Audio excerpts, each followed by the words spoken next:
I am here in one of approximately 100 stores across the country that, as of today, can now legally sell recreational cannabis. This is a long time coming for many Canadians, and the store first opened its doors last night at midnight to huge crowds, lots of cheers, many telling us that this is a historic moment and one that many of them didn't think that they would ever see in their lifetimes. Now, the store just reopening now, it's about 9 a.m. local, and I got to tell you guys, there's only a few people in here.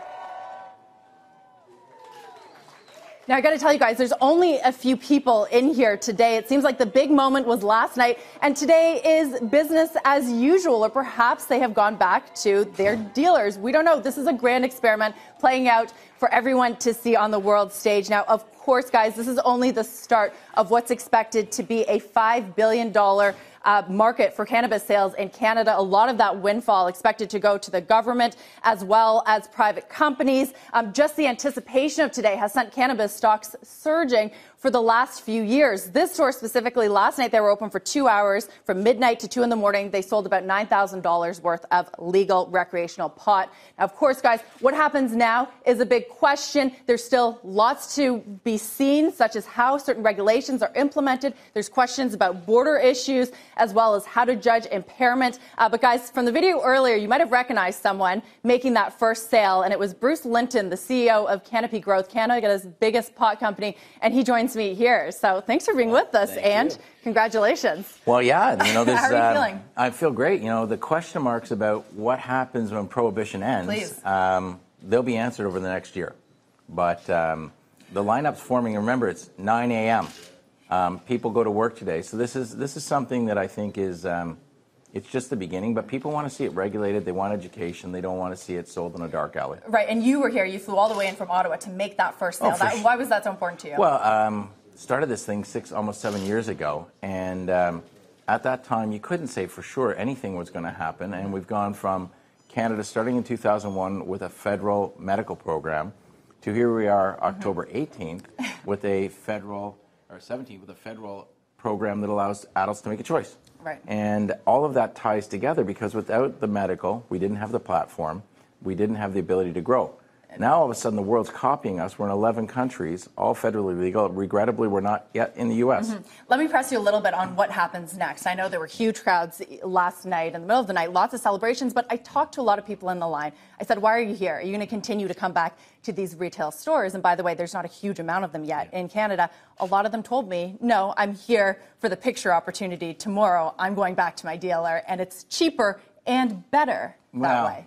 I think they didn't get to try it because they were in the line and they didn't get to buy it. So better will be a big argument because what's going to happen is people are going to start realizing the product that they get from the illegal dealer comes from officially nowhere. And a lot of times a great way to grow that product is to spray it with lots of chemicals. And then maybe people don't wash their hands really well, so it's pretty dirty stuff, and you don't even want to know what I mean with dirty. Now, this morning, if you're one of those people selling or growing the illegal stuff, the police have new rules. And it means that if you're a landlord who's hosting them, that can get really expensive really quickly. The province, the state equivalent, gets about 2/3 of the taxes. Now what you're doing is, if you're the bad guy, you're taking money from the provincial government. And so I don't think that business is going to be as easy or as prosperous or available. I think our product is actually going to be deemed much better. And what's going to need to roll out is we're selling a product set which is dried cannabis, some oils which are edible, but not in a format that you might see in Colorado. And over the next year, the government's going to introduce more products so we can be even more competitive. Right. And so that's why maybe a player like Constellation invested about $4 billion US is because the future of cannabis isn't dried cannabis being smoked exclusively. It's going to be all kinds of things like a beverage included. And talking about U.S. companies that are looking certainly what's happening here, how important is it that Canada get this right? And you talked about regulations. Is Canada ready? I think a lot of people don't really understand. I saw people smoking on the sidewalks last night. You can in some places, but you can't in others. So we have a lot of rules, right? This is Canada. We love lineups, right? We like rules. We like paying our taxes. We like schedules. So Health Canada has been regulating this since 2001. We've gone through 5 generations of rules. And so what's amazing is when people come to Canada now, when they come to see Tweed, what they're actually doing is being not tourists, they're regulators from Germany or Jamaica or Brazil. And what they're saying is Canada has the best set of rules. We're going to take them and maybe turn them into a Portuguese language or German. And so the platform is understood as the best. Canopy is sort of the leader in that, and now what we have is this global thing happening at an unbelievable rate. Right. Well, we'll certainly see how this happens, the Grand Experiment on day one. Good luck. I know you're flying back to Ottawa, so enjoy the celebrations. We got to talk to the Japanese media and who knows next, so you got to get back there. Thank you. Thank you for making the time.